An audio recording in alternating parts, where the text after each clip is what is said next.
Bismillahirrahmanirrahim. Assalamualaikum warahmatullahi wabarakatuh. Kita jumpa lagi di podcast Dunia Kampus, teman-teman semuanya. Hari ini kita kedatangan salah satu tamu yang luar biasa. Panggilannya Pak Ube ya. Ini Pak Ube adalah koordinator prodi studi agama-agama di Fakultas Usuluddin Adab Humaniora UIN Sayyidina Purwokerto. Apa kabar Pak Ube? Alhamdulillah, saya jawab dulu dong. Waalaikumsalam. Oh iya. Terima kasih atas undangan podcastnya ya Nur Rahim. Ini narator kita luar biasa Nur Rahim. Selamat pagi audiens semua. Dan semangat ya. Ya alhamdulillah semangat. Diundang di forum yang terhormat ini podcast ini. Iya. Pak Ubed asli dari mana Pak Ubed? Saya aslinya Kebumen. Kebumen ya? Iya, Kebumen berarti dekat dengan Purwokerto ya? Ya, dekat Bakalu. Ini teman-teman seolah-olah nggak kenal, padahal kita satu angkatan. Keluarga sehat Pak Ubed ya? Alhamdulillah. Istri masih satu kan? Satu. Oh, masih satu. Sama kita.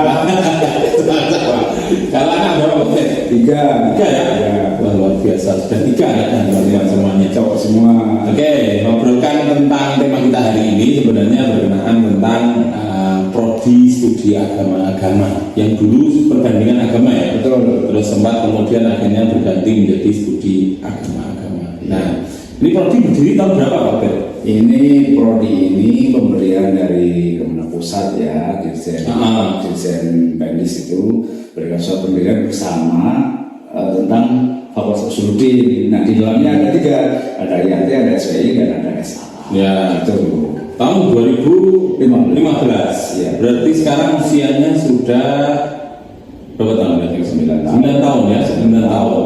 Baru akreditasi kemarin ya? Ya, baru akreditasi. Alhamdulillah dapat ya kualifikasi yang baik sekali. Ya, alhamdulillah baik sekali. Baik sekali. Betul malah susah. Usianya masih terlalu beda ya, 9 tahun ya. 9 tahun. Oke, untuk prodi SAA sendiri, katanya SAA kan ya, itu sebenarnya memiliki keunikan di mana? Tadi dengan sempat menyatakan bahwa prodi SAA itu kayak permintaan dari Kementerian Agama ya, secara khusus ya? Ya betul, walaupun ini prodi permintaan, tapi di dalamnya mengandung banyak keunikan ya. Jadi prodi ini sumber dari pusat moderasi ya, karena kita mengenal kekayaan keagamaan yang kita miliki. Karena di dalamnya ada cuma Islam bukan saja, ada Kristianiti, ada Zeus, ada Buddhism, ada Hinduism. Meskipun Zeus itu nggak diakui sebagai salah satu agama di Indonesia. Betul, tapi itu dipelajari karena masuk kategori agama tua. Gitu. Ya sebenarnya serumpun sama Islam ya. Serumpun. Karena punya nabi juga kan ya. Punya nabi. Iya. Iya. Oh itu berarti. Kalau berjalannya Pak Ube, sampai kan jadi koordinator prodi berarti udah sekitar berapa tahun? Saya menjadi koordinator prodi sejak Pak Ube jadi direktur. Jadi tahun berapa ya? Tahun 2022 Mas. Oh iya. Kemudian 2324 Pak Ridwan. Terus saya jangan kembali menjadi koordinator. Oh, berarti udah 2 periode ya? Yang 2 periode lah. Ini nggak minta 3 periode ya? Enggak. Kemarin minta 3 periode. 2 periode. Bagaimana ini? Apa itu cerita? Apa itu suka dukanya menjadi koordinator prodi yang dapat dikatakan termasuk prodi kecil ya? Ya. Prodi kecil karena basis raw material kita itu seharusnya kan pesantrennya yang sudah selesai urusan keagamaan masuk itu bisa melejit kayak menteri kita sampai sekarang Nazarudin Umar, kayak Komarudin Hidayat, kayak umpama siapa lagi Profesor Masjid kayak Gus Dur udah selesai kan dan masuk prodi. Kalau sekarang enggak karena belajar tentang studi agama. Iya gitu. Nah itu tantangan challenge-nya kita di situ sebagai pengelola prodi. Jadi termasuk dukanya itu dimulai dari ketika menerima mahasiswa. Iya, raw materialnya asal usul mahasiswanya itu seharusnya itu dari kalangan pesantren. Yang sudah selesai tahu agamaan. Targetnya itu apa? Ya, ini di sini advance studi misalnya. Oh iya. Tapi di sini yang terjadi yang dalam tantangannya adalah ternyata itu dari SMA, dari SMK yang tidak tahu agama, yang belum material agama belum banyak. Tapi bagaimana lagi, kemudian bagaimana kita olah di dalam Rudi menjadi ya memahami itu gitu. Kalau kurikulum di dalamnya sebenarnya yang dipelajari apa saja Robert? Ya inti-intinya aja. Ada world religion, World religion ya, world religion Iya. bukan hanya Indonesia religion ya, world religion. ada lokal religion, Local religion ada. budaya lokal juga. Kemudian juga ada perdamaian, ada konflik, Resolusi konflik ya itu ada. Terus mengelola perdamaian itu juga ada. Kemudian karena ini aspirasi ya masyarakat ternyata dan negara itu juga membutuhkan teaching, guru, edukator. Kita juga ada profil sebagai pendidik, misalnya saya bisa jadi guru, itu ada juga seperti itu. Dan juga ini yang terakhir di CPNS, kalau CPNS Lamongan itu kok jadi penyuluh ya. Nah itu juga pertimbangan nanti. Mana jadi penyuluh? Ada jadi penyuluh ya. Wah penyuluh ini penyuluh yang moderat ya. Moderasinya harus dipilih. Iya penyuluh. Skill-skill tadi komunikator itu tadi luar biasa. Ternyata saya itu dibutuhkan yang penting. Kayak juga. Apa gara-gara gelarnya ya? Gelar di SA itu sarjana SAG, sarjana agak gimana? Sarjana agama. sarjana agama. Berarti SAG ya? Bukan sarjana, bukan apa itu sarjana of art atau religion bukan ya? Oh, karena ini studi agama ya. Oh, makanya tunjuknya ke agama. Iya, SAG gitu. Oke. Ada satu power yang kita miliki SA Purwokerto itu adalah aplikasi dari agama itu dalam pembangunan. Pembangunan itu kan luas ya, gitu ya. Nah, ketika aplikasi ini kan itu bisa diaplikasikan di lapangan jadi itu pendanaan desa. Oke, betul. Pak Ubed sendiri, mohon maaf. Ya. Pak Ubed ini kalau background pendidikannya S1, S2 memang biasa. S1-nya saya tur 3 studi ya. Luar biasa. Iya, filsafat pernah tapi nggak selesai, bahasa Inggris pernah nggak selesai. Terus terakhir itu PAI. Walau pendidikan agama Islam. Ya itu saya selesai. Kemudian baru ke kajian agama lintas budaya. Gitu. Kajian agama lintas budaya di UGM. UGM ya, Universitas Gadjah Mada. Luar biasa ini. Tahun berapa lulus Pak Ubed? Yang S2 2014 ya. Berarti kita terlalu melalang buana di S1-nya ya. Oke, jadi kembali kita ke SAA Pak Ubed. SAA kan studi agama-agama ya. Betul. Nah, ini saya pernah dengar, pernah dengar halayak itu yang mempertanyakan ngapain kuliah di kampus Islam kok malah belajar agama-agama yang lain. Apa nanti dia malah nggak jadi? Ini bahkan sampai ada yang ekstrim katanya itu malah belajar nanti jangan-jangan mau sengaja dimurtadkan. Itu gimana tujuan itu Pak? Oh itu tujuan klasik dan challenge ya dari tahun 70-an hingga hari ini. Tapi bagaimana kita mengenal tetangga kita yang baik kalau kita nggak mengenal tentang keagamaan, budaya dan sebagainya. Karena kita negara besar dan kita hidup ditakdirkan berdampingan dengan agama yang karena beragam ya. Dan udah ratusan tahun yang lalu kita sudah mengenal semboyan Bhinneka Tunggal Ika. Oh iya betul. Itu jadi kebinekaan kita, diversity kita ya harus kita manifestasikan ke dalam keragaman pemahaman agama seperti itu. Bukan keyakinan, kalau keyakinan milik pribadi. Tapi kalau pengetahuan, pemahaman itu bisa kita diverse ya, kita bahas. Apalagi yang hidup di Indonesia. Itu penting. Berarti tujuan itu ya sebenarnya nggak beralasan. Iya enggak, itu tujuan lama orang itu cukup. Tapi pernah ada nggak lulusannya terus kemudian murtad itu pernah ada nggak? Belum dapat saya. Nggak ada lah. Berarti saya belum dapat dan belum menemukan. Tujuan itu nggak sesuai dengan visi misi dari prodinya kan memang ya. Berarti memang visi misinya ya tujuannya tadi kita pahami keberagaman yang ada di Indonesia, termasuk yang di dunia karena tadi juga ada world religion ya. Kita pahami keberagaman dan bagaimana menyikapi keberagaman tersebut gitu ya. Iya. Berarti ya luar biasa sebenarnya mempelajari di dalamnya ya. Lumayan kita memahami kayak ajaran kemanusiaan. Secara filosofis ternyata itu berangkat dari filosofisnya Yahudi sama Kristianiti. Ya akarnya sih di Helenisme ya. Helenisme itu kan jauh banget memang ya. Tapi itu kemanusiaan hari ini masih menjadi dianggap oleh banyak orang kan. Itu masuk negara juga. Kita ngomong Israel, ngomong Palestina macam-macam ya. Pondasi dasarnya kemanusiaan dan itu nggak dilarang. Kalau profil lulusan SAA itu sebenarnya apa aja Pak? Oh profilnya itu ada 4 Pak. Yang 4 itu ya? Ada 4 ya. Apa saja? Yang pertama itu peneliti keagamaan jelas ya. Peneliti ya. Peneliti, jadi asisten peneliti atau peneliti. S1 kan belum Ya. jadi masih jadi asisten. Tapi kalau peneliti kan kembali masing-masing ya. Iya. Nah, bukan terus kemudian kalau di Indonesia masih belum terlalu populer ya kayaknya ya untuk profesi peneliti itu. Ada di LIPI. Ada memang ya, memang ada. Cuma untuk daerah-daerah seperti Purwokerto itu sepertinya belum terlalu populer untuk apa itu profesi itu gitu loh. Iya. Meskipun sebenarnya peluangnya luar biasa ya. Ya itu bisa diaplikasikan banyak hal kan. Di konten kreator juga bisa, kemudian di apa namanya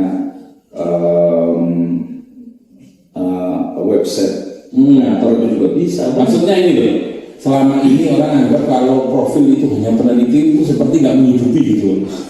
Ya sepertinya. Ya. Padahal kalau kita lihat untuk sekarang, apalagi ada LIPI dan sebagainya itu kan ya. Terus kemudian ada pendanaan penelitian dan sebagainya itu sebenarnya sangat menghidupi ya. Sangat. Tetapi ya tahu sendiri kan negara kita kan negara yang bukan negara Islam. Ya, kita menyediakan bahwa kita punya profil yang pertama ya asisten peneliti. Itu untuk keahlian orang yang tekun pada pengetahuan. Itu yang pertama ya. Kalau yang profil lulusan yang lain, kemudian profil yang kedua menjadi pendamping desa. Pendamping desa. Iya, langsung berdasarkan itu. Ya? Iya, karena core agama dan pembangunan ya perencanaan bangunan, realisasi MUI, macam-macam itu.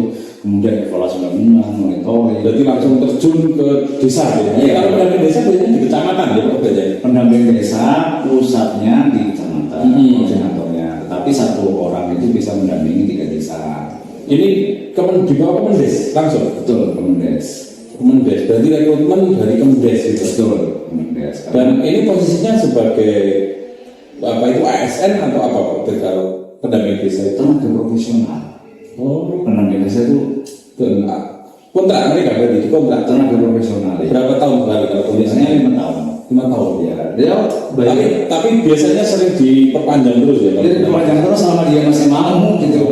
Masih mau dan kinerjanya bagus. Kalau dari beberapa lulusan SAA yang sudah menjadi pendamping desa bisa menghidupi ya? Ada, karena dari pendamping desa mereka juga belajar mengelola BUMDes, punya usaha ya kan, mengelola BUMDes, tahu tentang pengelolaan yang ada di desa mereka harus tahu. Iya, aset, terus menjual jualan macam-macam kan, banyak juga yang kemudian. Oh ya, kemarin saya sempat ketemu dengan salah satu pendamping desa, malah katanya mereka ini yang punya kewenangan untuk memberikan go atau stop kepada anggaran. Betul, anggaran desa. Betul. Iya. Iya. Kalau nggak ada secara peralatannya nggak bakalan jalan tuh dana desa. Itu luar biasa. Makanya itu kan berarti salah satu penentu kebijakan juga ya di wilayah desa ya. Itu posisinya strategis. Ini kalau untuk atasannya, untuk pendamping desa itu di kecamatan camat atau ada koordinator pendamping desa, atasannya, kemudian ada tingkat kabupaten, kemudian ada lagi ke Kementerian Desa. Iya, desa ada deputinya. Itu luar biasa ya. Itu dipayung banyak ya yang dari lulusan SAA jadi pendamping desa lumayan. Jadi di situ payungnya adalah undang-undang desa. Ada undang-undang desa, ada payungnya, ada bunyi pendamping desanya gitu ya. Luar biasa ya. Pertama peneliti, yang kedua pendamping desa. Studi agama-agama, benar bisa masuk ke situ. Iya, mengaplikasikan kebaikan dalam agama ke dalam perencanaan bangunan. Iya, itu kan dalam bangunan yang luhur keagamaan akhirnya dibawa ke situ. Mau bangun kebaikan bersama itu gimana sih? Kan saling toleran, saling berbagi, memahami orang yang dan jadi pengajar ada juga ya, Pak? Oh banyak. Jadi guru banyak ini. Ini the fastest job gitu ya. Betul. Jadi fastest dan the favorites job. Jadi iya, karena belum selesai skripsinya, belum nakosa, belum wisuda, udah nakosa, punya SKL lah ya, udah punya ngajar di kelas, udah jadi guru gitu kan. Ini paling minus 2 bulan kalau hitung-hitungan kelulusan kerja. Jadi 2 bulan sebelum dapat ijazah tuh udah dapat tempat ngajar. Tapi di yayasan atau gimana itu? Dia banyak sih, ada yang di sekolah, ada yang jadi yayasan juga, ada yang di yayasan macam-macam. Ada yang di pesantren tergantung background dan pendekatan masing-masing. Gitu ya. Wah ya luar biasa jadi pengajar juga ya. Iya pengajar ya benar, memang mencari ilmu yang untuk ditularkan gitu. Iya. Makanya biasa ada kontennya untuk bagaimana teknik pembelajaran, teknologi pembelajaran. Terus tadi sempat membahas ada yang jadi konten kreator berkenaan tentang konten-konten keagamaan atau gimana itu Pak? Ya variatif. Ya salah satunya itu. Berarti ada mata kuliah di prodi jenengan, prodi SAA yang menyokong itu ya? Ada. Wah, luar biasa. Kita siapkan instrumen itu menjadi konten kreator. Konten kreator. Iya. Sebenarnya tujuannya kalau pasnya konten kreator berkenaan tentang moderasi ya pasnya. Iya. Cuma dalam kenyataannya ada yang di situ dan tidak sedikit yang variatif tadi ya. Variatif ya. Ya ini ada teman anak kita itu lulus jadi konten kreator, dia juga kontributor di Canva ya. Canva itu iya. Itu multi internasional itu. Luar biasa. Kalau yang produk-produk terakhir ini yang sudah literate dengan dunia digital, Canva ada itu jadi kontributor. Oh, jadi kontributor. Iya. Kalau yang berkarir di perusahaan multinasional ya ada sih, karena basic PR, humas PR-nya bagus, retorikanya bagus, dan komunikasinya bagus, dia diterima di situ di JIH. Rumah sakit internasional itu ada di situ. Jadi berarti ada itu bisa diterima di berbagai aspek aslinya ya. Iya betul ini. Terus yang lulusan yang terakhir profilnya itu bisa jadi mediator konflik di pengadilan. Ada juga sedang kita rilis. Atau peace educator ya. Peace educator. Iya, jadi mediator konflik itu salah satu profesi yang diverifikasi oleh Mahkamah Agung sebelum ke dalam sidang itu wajib itu menghadirkan mediator. Luar biasa ya, berarti 9 tahun ya saya kan jadi sini. Iya. Berarti sudah punya lulusan 5 tahun terakhir ya, 5 angkatan ya. 5 angkatan tadi saya lihat jenengan juga nyampaikan banyak profil lulusannya, itu luar biasa, itu sudah macam-macam dan sudah bisa mengatakan bahwa nanti lulusannya karena sudah ada di situ berarti kemungkinan besar bisa diterima di situ gitu ya. Yang bisnis mandiri saya juga banyak. Entrepreneur banyak, jualan di bakso, jualan daging sapi, olahan macam-macam, ada yang jadi apa itu entrepreneur muda banyak itu punya wedding. Iya, kan basis pengenalan budaya bagus, jiwa seninya kuat. Dia make up, kemudian berarti memang meskipun belajar di studi agama-agama ternyata nggak menutup juga untuk berkarir di banyak bidang. Itu teman-teman atau para pemirsa semuanya. Ternyata studi agama-agama ya yang selama ini kita pahami ini belajar agama-agama. Sudahlah itu baca sendiri juga bisa. Tapi ternyata di dalamnya kita memang benar-benar dipahamkan tentang bagaimana keberagaman yang ada di Indonesia secara khusus ya maupun yang ada di dunia. Dan bagaimana cara menyikapi kita terhadap berbagai konflik yang yang didasarkan dari kepercayaan keagamaan itu yang selama ini dibesar-besarkan. Seringnya kan orang kalau perang urusan agama kayak perang salib itu lebih besar dan sebagainya. Tapi ternyata ketika kita pahami secara mendalam ya di dalamnya memang tujuan dari awal kenapa prodi ini didirikan ya tadi keberagaman harus kita junjung, terus kemudian ya tadi toleransi harus ada. Dan ini menjadi salah satu aspek kenapa kemudian moderasi itu oleh Kementerian Agama benar-benar menjadi tagline. Iya, menjadi tagline dan sampai sekarang masih digembur-gemburkan terus ya. Betul. Bahkan dalam beberapa aspek penelitian pengabdian masyarakat kalau kita ngajukan yang di situ tagline-nya langsung moderasi beragama rata-rata langsung didanai ya. itu kenyataan. Kenyataannya seperti masih menjadi salah satu gerakan ini ya. Ya mungkin karena memang di negara kita kan banyak sekali kasus-kasus meskipun kalau alhamdulillah akhir-akhir ini jarang ya kasus-kasus itu intoleransi terjadi di Kuningan itu ya pengusiran terhadap sama Ahmadiyah ya masih itu terjadi meskipun nggak se ekstrim dulu sampai pengeboman dan sebagainya betul pengusiran juga ekstrim sebenarnya ya sangat ekstrim sekali cuma tidak sampai pada itu makanya SAA ini memegang satu kunci paling tidak untuk bisa menebarkan paham-paham moderasi beragama itu gitu ya Pak ya. Jadi SAA itu pemahaman keragaman keindonesiaan dan maintenance perdamaian saya kira itu banyak arenanya sih mana tapi itu penting untuk tetap kita jaga kita rawat karena kita punya kewajiban untuk closing statement Pak Ubed untuk agar itu pemirsa ini misalkan yang sedang pilih mau kuliah ini ada opsi itu prodi SAA misalkan dengan mau sekalian promosi juga silakan monggo sebagai closing statement jika Anda ingin menjadi cita-cita leader masa depan, kuliahlah di SAA. Dengan SAA kita memahami keindonesiaan dan kita bisa maintenance perdamaian serta berkontribusi dalam pembangunan. Wah, luar biasa ini. Jadi silakan ya teman-teman yang sedang mau kuliah, SAA itu bisa menjadi satu opsi karena tadi sudah kita jelaskan, kita obrol panjang lebar tadi tentang profil lulusan dan sebagainya. Itu ya teman-teman ya. Terima kasih Pak Ubedillah ya. Alhamdulillah hari ini kita bisa sharing. Semoga yang saya dapatkan hari ini maupun teman-teman yang bisa dengarkan nanti bisa memberikan kemanfaatan. Cukup saya tutup podcast Dunia Kampus. Wassalamualaikum warahmatullahi wabarakatuh. Waalaikumsalam warahmatullahi wabarakatuh.